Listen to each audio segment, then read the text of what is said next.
మాదిగోడు బొట్టు పెట్టందే నా పూజ జరగదు, తండ్రి లేక పిల్లలు కనదని చెప్పి ఎల్లమ్మ తల్లిని నానా మాటలాడిన జాతి భూమిని అందరూ ప్రతి తెగ విమర్శించింది ఎల్లమ్మ తల్లిని.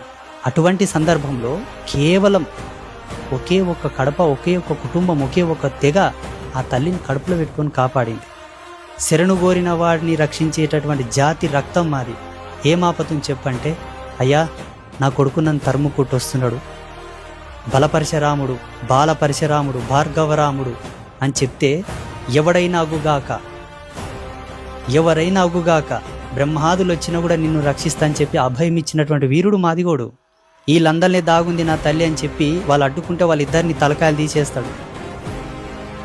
ఎల్లమ్మ తల్లి కోసం బలిత్యాగం చేసిన వాళ్ళు మాదిగ జాతి వాళ్ళు, ప్రాణ త్యాగం చేసిన వాళ్ళు ఎవరు చేసిండ్రు? నాకై ఆశ్రయం ఇచ్చినటువంటి ఈ తెగ నాకు తొలి పూజారులు. మాదిగోడు బొట్టు పెట్టందే నా పూజ జరగదు, నాది నిండు పూజ కాదని చెప్పింది ఆనాడే